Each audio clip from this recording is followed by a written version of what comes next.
Hola, esto es Real Biopolítica. Soy Iván Oreto, anfitrión. Hoy hablaremos sobre la caída de los antediluvianos de Doggerland. Agradezco los comentarios en nuestro canal de YouTube. También estamos en nuestra página de Facebook. Pueden también ahí colocar sus comentarios. Sí, y bueno, y también agréguense al canal de YouTube. Hemos creado pues un nuevo canal. Bueno, hemos recuperado el canal secundario que ahora es canal principal porque nos han censurado por lo que ustedes ya saben, ¿no? Poner el hombro y todo eso, que lo hemos hecho videos en base a documentos, a los mismos documentos públicos.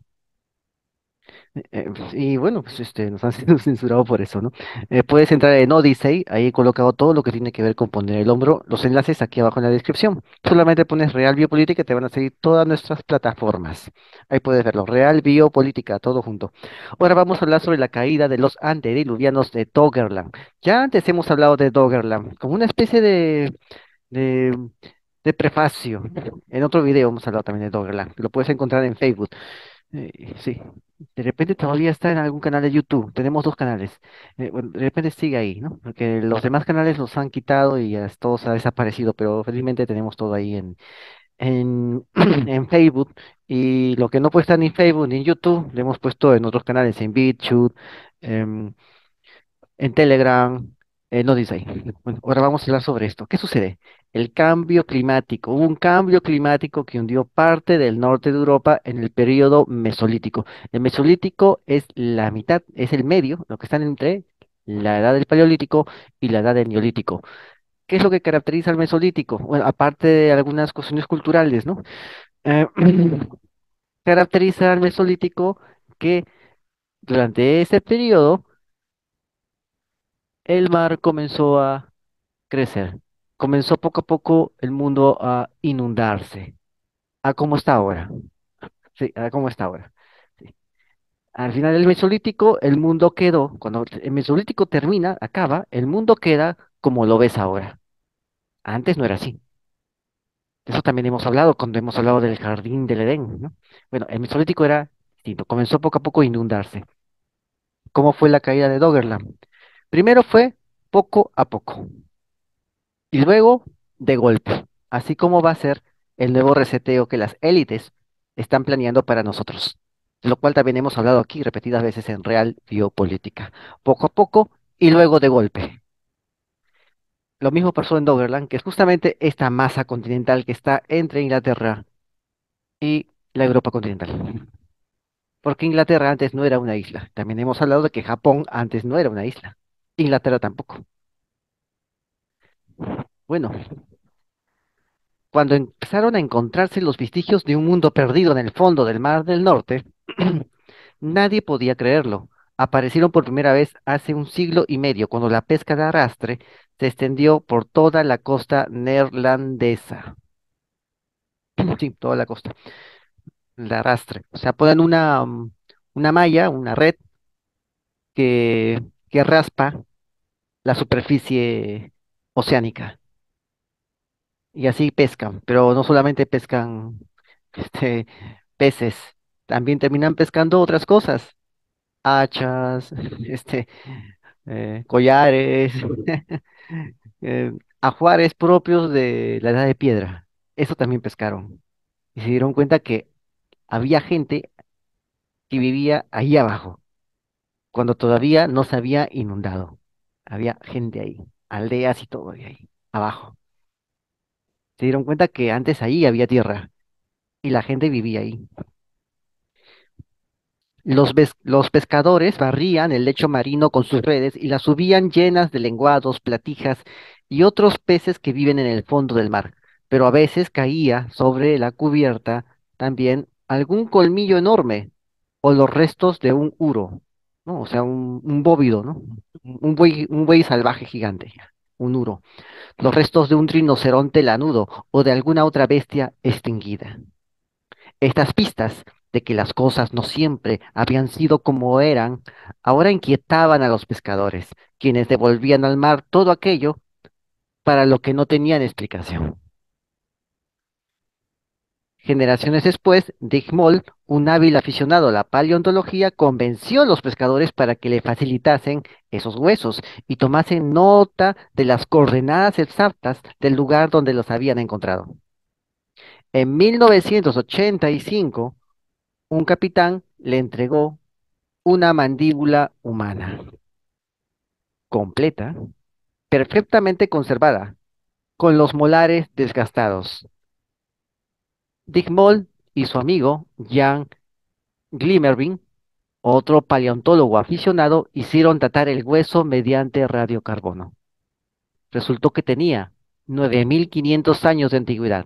Era del año 7500 antes de Cristo, lo cual quiere decir que el individuo a quien perteneció aquella mandíbula vivió durante el Mesolítico, período en el que el norte de Europa comenzó al final de la última glaciación, hace unos 12.000 años, y se prolongó hasta la llegada de la agricultura, unos 6.000 años más tarde.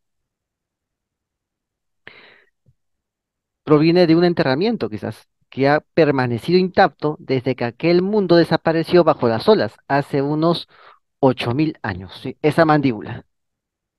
La historia de esta tierra desaparecida empieza con la retirada de los hielos. Hace unos 18.000 años, el nivel del mar en el norte de Europa era de unos 122 metros más bajo que el actual. Gran Bretaña no era una isla, sino la deshabitada esquina noroccidental de Europa, y entre ella y el resto del continente se extendía una tundra helada. Aquí puedes ver una recreación, ¿sí? Una recreación de un asentamiento de esta época del Mesolítico. Aquí. Esta es la recreación.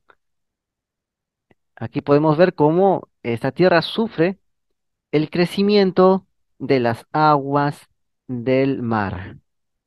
¿Ves? Ahí lo ves. Poco a poco las aguas del mar están creciendo, están reclamando la tierra, el agua marina. Y ahí es donde, en ese ambiente, es donde tienen que vivir estos humanos del Mesolítico. O sea, los humanos del Mesolítico fueron los testigos de cómo sus tierras se inundaban poco a poco primero, y después se inundó de golpe. Vamos a verlo, vamos a verlo acá. Y aquí puedes ver, ¿no? Esas tierras, mira, mira cómo se está inundando poco a poco, ¿no? Ahí están sus cabañas, sus pequeñas chocitas, sus tipi le dicen en Norteamérica, ¿no? Ahí viven ellos, ¿no? Y la tierra se inunda a poco. Tienen que desaguar, ¿no? Pero cada cierto tiempo la marea, el mar, reclama un pedazo de tierra, poco a poco. Entonces, ahí vivieron estos pueblos de Doggerland. Ellos vieron eso, ellos vieron una inundación toda su vida. Hubo generaciones enteras que tuvieron que vivir con esta inundación, que no era exactamente pues un diluvio universal, ¿no? También había lluvias fuertes, ¿no? Pero al final fue la lluvia, ¿no? Fue ya más fuerte. Ya se desagüó todo, los glaciares y las nubes, ¿no? Todo. Pero mientras vivían estas generaciones, generación tras generación, veían cómo el mar poco a poco reclamaba sus tierras y ellos tenían que retroceder poco a poco hasta llegar a las tierras de los montañeses. Ahí tuvo que existir algún tipo de intercambio, de fricción. Bueno, a medida que el planeta se calentaba y el hielo retrocedía, los ciervos, los uros y los jabalíes empezaron a dirigirse hacia el norte y hacia el oeste, seguidos por los hombres que los cazaban. Ellos procedían, ellos procedían de las regiones montañosas, de lo que hoy es la Europa continental. Los cazadores se encontraron ante una vasta llanura de escasa altitud. Ahí está, los Dogger Hills, ahí está, el Doggerland, Doggerland. Ahí, aquí puedes ver el mapa para que lo puedas entender mejor. Ese es Doggerland. Y puedes ver cómo el río Thames, o río Támesis, ¿no? El río Thames, se une con el río Rin y desaguan en el canal. lo que sería el Canal de la Mancha. Era un canal, antes estaba, era una especie de golfo en forma de cuña que se adentraba. Y ahí justamente se unían el Rin y el Támesis. Antes esos ríos se unían. Así que cuando te dicen que eh, el Edén estaba relacionado a cuatro ríos que se unían, date cuenta que aquí también pasaba lo mismo. En esta morfología bastante antigua, en esta orografía muy pretérita, pasaba también lo mismo. Mira, mira cómo se unían estos dos ríos. Y sucede que en el Génesis, que es uno de los libros más antiguos que narran las historias más antiguas de la humanidad, también se relata lo mismo, como varios ríos se unían y de ahí venía el Edén. Ya. Algo así pasaba también acá, en Doggerland.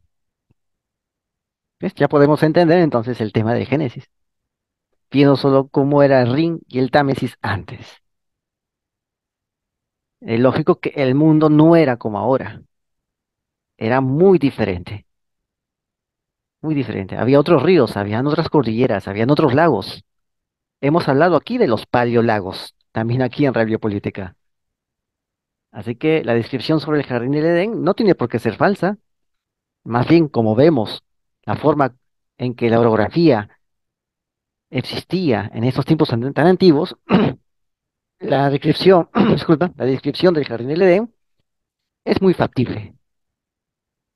Bueno, disculpa, los arqueólogos denominan este terreno desaparecido como Doggerland, por el banco de arena del Mar del Norte conocido como Dogger, antes considerado como un puente de tierra entre la actual Europa continental y Gran Bretaña, un lugar, un lugar de paso en su mayor parte deshabitado. Hoy se cree que Doggerland estuvo poblado durante miles de años por gentes del Mesolítico, hasta que fueron expulsados por la crecida implacable del mar. ¿Ves? Ese periodo fue sucedido por otro periodo de convulsiones climáticas y sociales hasta que a fines del Mesolítico Europa ya había perdido una parte importante de su masa continental y su aspecto era más o menos el que tiene hoy. Al final del Mesolítico, el mundo queda como es hoy día. Y ahora las élites quieren usar un cambio climático, ¿m? Sí, y quieren cambiar el mundo a su conveniencia. Necesitan la enciclopedia climática, así como tienen la enciclopedia neurodigital, la están formando, así como quieren formar su enciclopedia genérica, necesitan también la enciclopedia geoclimática. Con esas enciclopedias tendrán el control de la revolución tecnológica, así como D'Alembert y Diderot iluminaron con su enciclopedia para, mediante el siglo de las luces, crear la Revolución Francesa, la Revolución Industrial. Ahora, las nuevas enciclopedias que he mencionado forjarán la revolución tecnológica, siempre bajo el poder de las élites. Vamos a ver.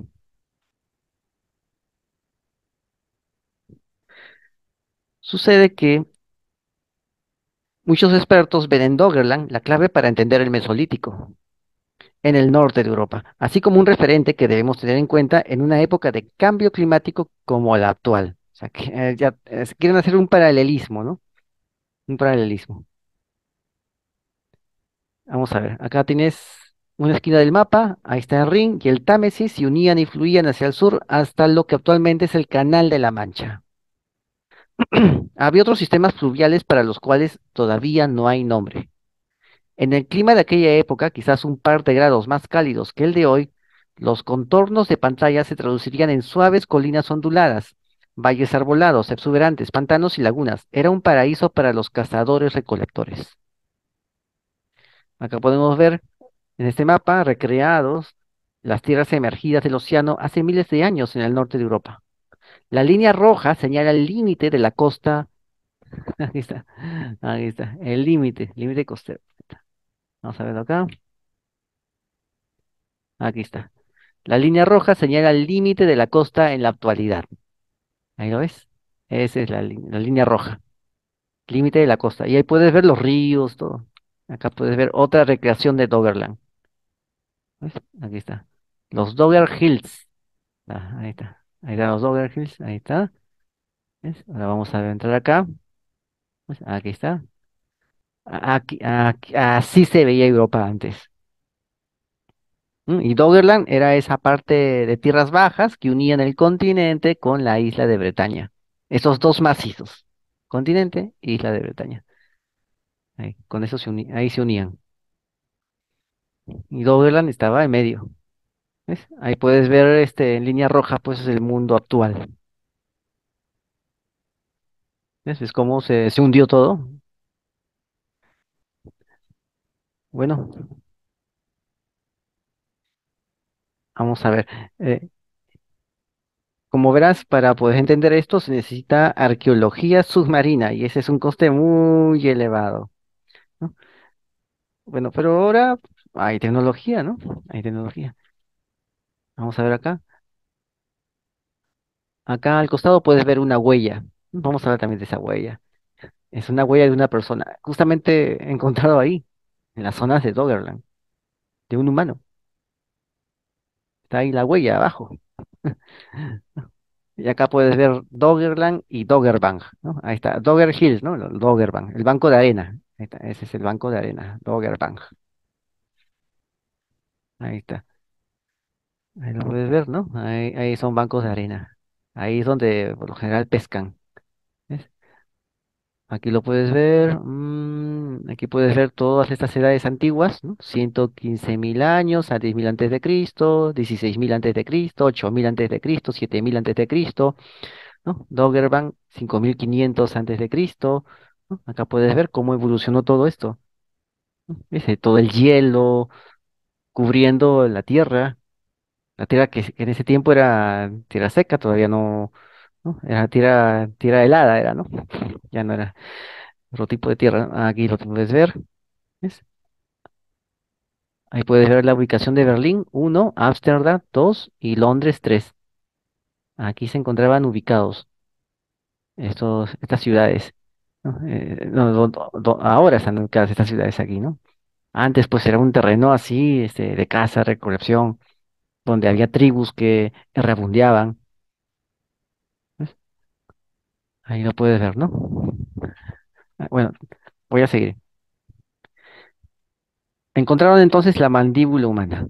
Acumularon más de 100 piezas, huesos de animales con marcas de despiece y herramientas de hueso y asta. O sea, eran huesos trabajados por humanos que estaban allí abajo, abajo. Encontraron un hacha con un motivo en zigzag. No he podido encontrar el hacha. Estaba buscando, no encontré el hacha. Es la foto del hacha, ¿no? Pero es un motivo en zigzag. Me gustaría ver cómo es ese zigzag. De repente es un, un signo que también se usa actualmente, ¿entiendes? Al conocer las coordenadas de estos descubrimientos, y dado que los objetos no suelen desplazarse demasiado sobre el lecho marino, se determinaron que muchos provienen de la zona sur del Mar del Norte, que los neerlandeses llaman de stickles, o sea, las espinas, caracterizada por sus abruptas crestas de fondo marino. El yacimiento o yacimientos debían de estar cerca del sistema fluvial, dice. Quizás vivían en las tunas fluviales. Entonces, ellos iban a ese banco de arena, Doggerbank, porque es casi plano. Entonces, ahí pueden hacer el arrastre y cazar y pescar, ¿no? Porque es casi plano porque es arena. Pero hay otros sitios que no son tan planos, no son tan arenosos. Entonces, ahí es más más accidentado el relieve submarino. Pues también ahí han encontrado vestigios de actividad humana. O sea, el sitio era un campo enorme donde había full humanos, full humanos. Bueno, otra línea de investigación sobre Doggerland son las excavaciones en aguas someras o en zonas intermareales cercanas de una antigüedad similar.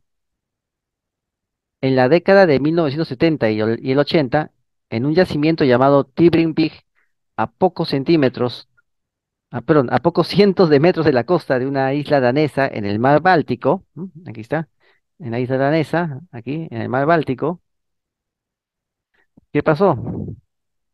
Encontraron pues indicios de una cultura pesquera del Mesolítico tardío sorprendentemente avanzada. Y he estado, bueno, y he estado buscándolo, ¿verdad? He estado buscándolo. Pero dicen que encontraron remos decorados con elegancia y varias canoas largas y estrechas, una de ellas de más de 9 metros. O sea, eran hombres de la edad de piedra haciendo este tipo de artilugios. ¿Cómo? Estos eran los antediluvianos. Tenían un conocimiento tremendo para hacer este tipo de canoas, para decorar sus canoas. Entonces, esto me llamó la atención. ¿En verdad eran tan salvajes? Tengo acá un libro, lo voy a mostrar un día, donde habla de esto, de que, un libro antiguo, donde dicen cosas que ahora los libros modernos no quieren mencionar. ¿No? De que en la parte baja de las excavaciones han encontrado herramientas de metal y después han encontrado simplemente era de piedra. Simplemente era de piedra nada más. Listo. Nada de metal. Cuando debe ser al revés. ¿Ya? Lo voy a mostrar un día, ¿no? Pero es un libro antiguo. ¿No? Y ahora los libros modernos tratan de no hablar mucho de eso. Bueno, entonces acá tenemos una canoa pues decorada con elegancia y varias canoas largas y estrechas. Y tampoco he podido encontrar la foto de esas canoas. O sea, justamente la parte importante que quiero ver cómo es ese motivo en sí, cómo son esas canoas, cómo es la decoración que tienen para poder relacionarlo con algunas otras culturas, no lo ponen. Bueno, bueno, vamos a seguir. Sucede que han excavado una serie de yacimientos submarinos en la bahía de Bismarck, en la costa alemana del Báltico, de entre 8.800 y 8.500 años de antigüedad. Los yacimientos documentan de manera ostensible, un cambio en la dieta de los habitantes, que pasaron de comer pescado de agua dulce a consumir especies marinas, a medida que la subida del nivel del mar transformaba sus tierras. Con el paso de los siglos, los lagos interiores, rodeados de bosques, se transformaron en marismas cubiertas de juncos. Más tarde, en fiordos, ¿no? En fiordos, en bahías cortadas, ¿no? O sea, son abismos cortados por el mar. De tal manera que tú ves la orilla, no hay orilla, sino que de frente se va el abismo en en los pocos milímetros de orilla de mar que hay. Ese es un fiordo. Y después, pues finalmente se volvió bahía abierta. La bahía abierta que hay en la actualidad. Pero antes era un fiordo, porque comenzó a subir poco a poco y llegó a ser bahía abierta, ¿no? Mientras más subía, empezaron a haber lagos interiores. Lagos interiores, se rodearon de bosques. Eso se volvió, que tenían bosques, ¿no? ¿No? El lago interior, el lago, bueno, hemos visto, ¿no? Como en Armenia también hay lagos que están rodeados de bosques. ¿No? ¿No? Después, el mar subió, cubrió los lagos y se volvieron marismas de juncos, ¿no? ¿No? Es como lo que hay aquí en el norte, como lo que hay en el norte, ¿no? Una especie de juncos. ¿No? En el norte también, en el norte de Perú, Ecuador, sur de Ecuador, también hay esas, enormes, ecosistemas de juncos que salen del mismo mar, de la misma orilla del mar, que es frondoso. ¿No? Eso se volvió. Y después fiordos, o sea, comenzó a subir, tapó los, tapó los juncos, comenzó a subir y comenzó a subir hasta llegar a a la montaña. Ahí está. Entonces se volvió un fiordo. Cuando el mar subió, llegó a la montaña. Después siguió subiendo y llegó hasta la meseta de esa montañita, ¿no? Y se volvió pues una bahía. Imagínate, así subió, ¿no? Una transformación similar tuvo lugar en Gold Cliff, el estuario galés de Severn. Aquí, ¿qué han encontrado ahí? Aquí está. Han encontrado que esta zona estaba encajada en un valle estrecho, pero a medida que el mar fue subiendo, se desbordó sobre los lados del valle y se extendió creando el actual estuario. Sí, el mar subió río arriba y cubrió todo el valle y creó un gran estuario ahí. Bueno, el arqueólogo a cargo de esta zona galesa se llama es el arqueólogo a cargo de esta zona galesa, Martin Bell, ¿no? Eh, Fue por una zona fangosa, una llanura mareal, hasta dejar atrás enormes troncos negros de robles prehistóricos, como lo que estás viendo acá. Aquí están trabajando. Y aquí puedes ver estos robles prehistóricos. Ese es un árbol. Ese es lo que quedó de un árbol. Mm, ahí está. Y antes eso era un bosque. El bosque ha desaparecido y solo quedó el tocón del árbol, de este roble prehistórico. Es lo único que quedó. Y ahí, más adelante, vas a ver al arqueólogo y al costado del arqueólogo otro tocón de roble. Estos eran bosques enormes y desapareció. La sal del mar, pues los terminó extinguiendo, los pobres arbolitos. Bueno, el lodo ha preservado parte pues, de este roble. Y la marea pues estaba un poco baja, así que se pudieron ver. Imagínate cómo llegó cómo el agua inundó todo. Bastante, bastante. Hace 8.000 años, esta era una pequeña elevación, ¿no? Una pequeña elevación que era un litoral en una isla. ¿Sí? Antes eso era. Era una especie de mesetita chiquita, de mesetita con sus copas de árboles. Antes era así. Ahora pues ya el mar subió, llegó hasta la meseta, subió hasta la meseta y la inundó también. Y los árboles pues no pudieron resistir ese embate tan salitroso y tuvieron que claudicar. Pero gracias al lodo se preservaron y han quedado aquí para que fuera un testimonio de todo lo que vivió esta zona. Bueno, vamos a verlo. Vamos a ver qué más sigue. Más sigue así.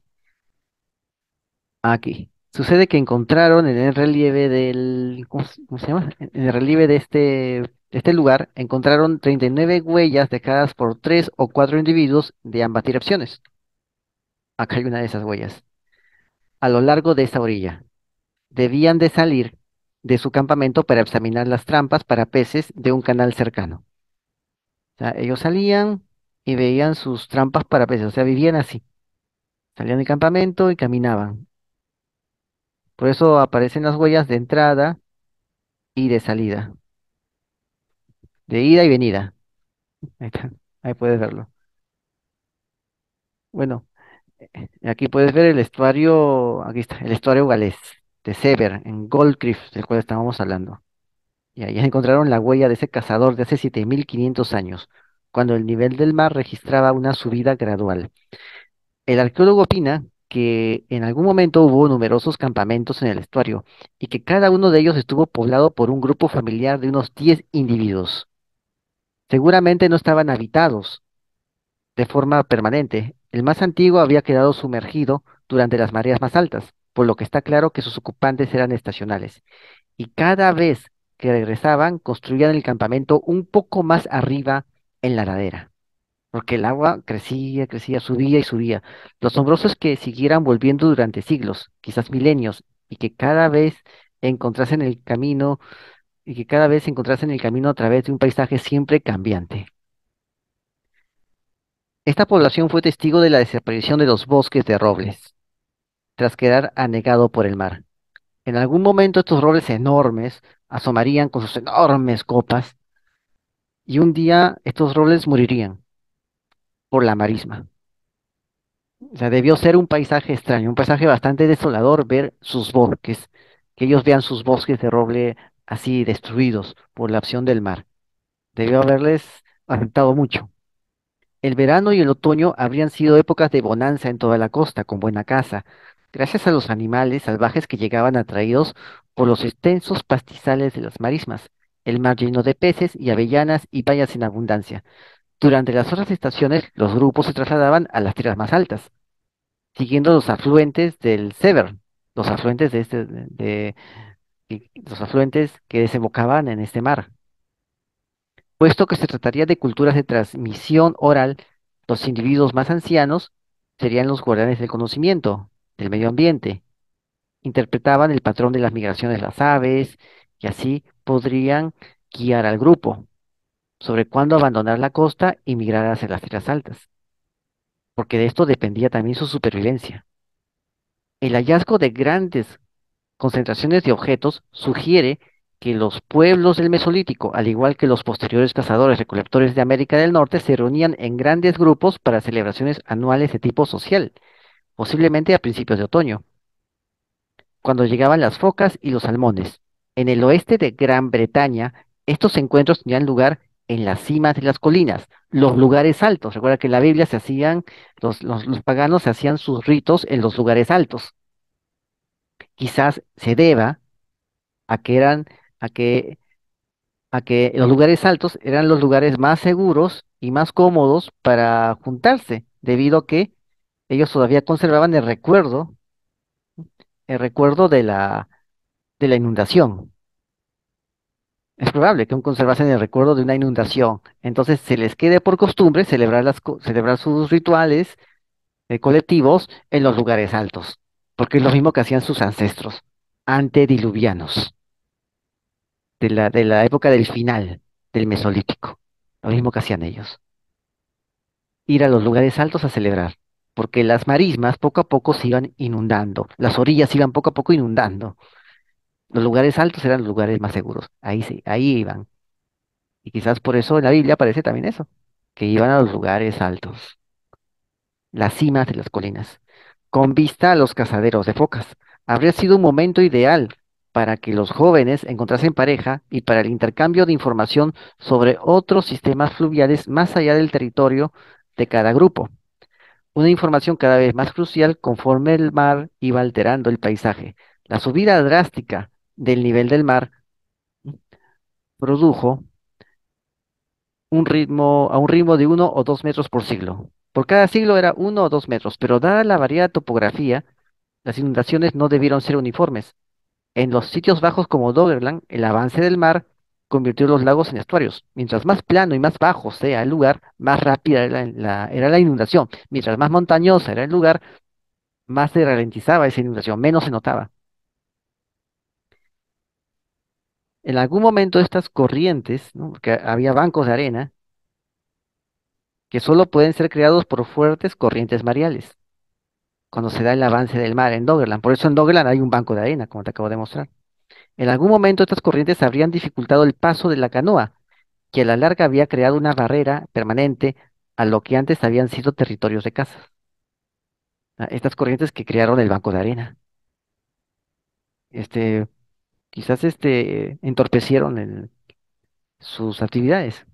¿Cómo se adaptaron los cazadores del Mesolítico, cuya existencia estaba determinada por el ritmo de las estaciones, a esta desaparición de su mundo? Para quienes aprendieron a explotar ese mar en ascenso, se dio la opción de ser fabricantes expertos de canoas y pescadores. La nueva situación debió ser una bendición, pero solo por un tiempo. Al final, la pérdida del territorio llegaría para contrarrestar estos sucesos o estos beneficios. Los ancianos del Mesolítico, depositarios del saber, no habrían sido capaces ya de interpretar estas variaciones, que eran demasiado drásticas. Aislados de sus territorios de caza y pesca ancestrales, de sus cementerios, estos humanos debieron de sentirse desarraigados, como los esquimales, los inuit, aislados de sus tierras por la fusión de los témpanos de hielo, ¿no? Como vemos en Groenlandia. En Groenlandia viven así, aislados en poblaciones una aislada de otra, en pequeñas radas de Groenlandia. Cada pequeña rada es un sitio donde el mar pega de tal modo que limpia el hielo. En esas pequeñas, esos pequeños radas en forma de U que hay en Groenlandia, limpia el hielo, el mar. Entonces ahí pueden vivir y tienen que vivir aislados, porque no hay radas para todos. Esas pequeñas bahías en U. Ahí es donde puede haber sitios sin hielo. Entonces ahí es donde viven y están aislados, ¿no? Por esa fusión de los témpanos de hielo. Debieron de producirse enormes flujos migratorios. Es probable que los pueblos que vivían en lo que hoy es el Mar del Norte tuvieran que marcharse con gran rapidez. Bueno, en Hobbit, Northumberland, en los acantilados que recorren la costa nordeste de Gran Bretaña y que por lo tanto debieron ser las primeras colinas que vieron, encontraron restos de una vivienda que había sido reconstruida 3 veces en un periodo de 150 años. La cabaña data del año 7900 a.C. Este es, ocurre por la repetida ocupación como señal de un creciente sentimiento de territorialidad. Sus residentes tuvieron que defenderse de las oleadas de desplazados de Doggerland, de los refugiados climáticos. Venían tantos que tuvieron que hacer una cabaña y establecerse ahí para que no les quiten la tierra, porque ya no había tierras. Cada vez había menos tierras por el avance del mar, entonces se volvieron territoriales, pelearon por la tierra. De ahí data la primera cabaña, del año 7900 a.C. Acá puedes ver lo que encontraron aquí, a estas chicas asesinadas y luego enterradas juntas en una tumba adornada con estas cornamentas. Estas dos mujeres de un cementerio mesolítico de la isla de Tebic, en Bretaña, Francia, son el testimonio de una era violenta. La pérdida de territorio debido a una subida del nivel del mar pudo provocar conflictos entre las poblaciones vecinas. Sabemos lo importante que fueron las zonas de pesca para la subsistencia de estos pueblos. Si cada generación veía desaparecer sus mejores caladeros, sin duda debían de verse obligados a encontrar unos nuevos, y eso los llevaría a entrar en competición con los vecinos. En sociedades de escasa complejidad social, eso derivaba en conflictos y violencia. O sea, no había con quién tratar, simplemente se daba. La fricción se daba. No había tratados internacionales, no había nada de eso, simplemente la fricción se daba. Migración, territorialidad, conflicto, modos diversos de adaptarse a estas circunstancias. Pero al fin y al cabo eran adaptaciones, eran soluciones. Era lo que había era la solución que había. Hubo un tiempo, sin embargo, que el mar, ¿sí? Que el mar, disculpa, agotó por completo la capacidad de supervivencia de los primeros habitantes de Doggerland. O sea, ya no había ya cómo seguir viviendo ahí. Hace unos 8200 años, digamos en el año 6200 a.C., tras milenios de una interrumpida crecida del mar, una inmensa descarga de agua de deshielo procedente de un gigantesco lago glaciar norteamericano, el lago Agassiz, ¿dónde está? Acá está, el lago Agassiz, causó una subida del nivel del mar de unos 0,6 metros. Aquí lo ves. Ese lago está aquí, estaba en el medio. Actualmente está este lago, el lago Winnipeg. Actualmente está ese laguito. Bueno, no es ni tan laguito, pero antes era más grande, era enorme, era un lago que juntaba todos los laguitos que había al costado, en esa pequeña meseta. Aquí, ese lago. Bueno, aquí lo puedes ver, este es el lago Agassiz, acá. ¿Ves? Acá puedes ver los grandes lagos, el lago de Hudson, la vía de Hudson, aquí. ¿Ves? Ese es el lago, estaba ahí justamente al costado de la montaña, de la cadena montañosa, estaba ese lago, en una meseta. Y tenía su glaciar al costado, un enorme muro de glaciar. Ese es el lago Agassiz. Ahí se dio una enorme descarga de deshielo. Esta entrada de agua helada ralentizó la circulación de agua caliente en el Atlántico, lo que provocó una baja caída, una caída de la temperatura de manera brutal, e hizo que las costas de Doggerland, si es que aún quedaba algo de ahí, fueran azotadas por vientos fríos, por vientos gélidos. Por si el panorama no fuese bastante dramático, casi al mismo tiempo un deslizamiento submarino cerca de la costa de Noruega, acá está, cerca de la costa de Noruega, aquí, conocido como el deslizamiento de Estorega, provocó un tsunami que remató todo. inundó todo el litoral del norte de Europa. O sea, fue de golpe ya. ¿Fue el tsunami de Storega el golpe de gracia o ya había desaparecido Doggerland bajo el mar? Los científicos no están seguros, pero lo que sí saben es que a partir de ese momento el ritmo de la subida del nivel del mar se ralentizó. Ahí quedó. Como verás, primero comenzó a subir poco a poco, poco a poco, poco a poco, y después vino de golpe. Ese enorme mar altiplánico de Estados Unidos y la zona de Estorega, ese deslizamiento de Estorega. Aquí está, aquí, en esta zona de, aquí está, esta zona de Noruega, creo que es Noruega. Ahí está, en Noruega. Un deslizamiento enorme. Eso lo remató. Fue de golpe. Primero fue poco a poco, luego fue de golpe. Y ahí se acabó todo y el mundo quedó como lo conocemos. Bueno, ahora está cambiando un poco. Después, hace unos 6.000 años, un nuevo pueblo, o sea, el año 4000 después de Cristo, aparece un nuevo pueblo, procedente del sur, que arriba las costas británicas, por las entonces cubiertas zonas de bosques densos. Llegaron en barcos, con ovejas, ganado, cereales.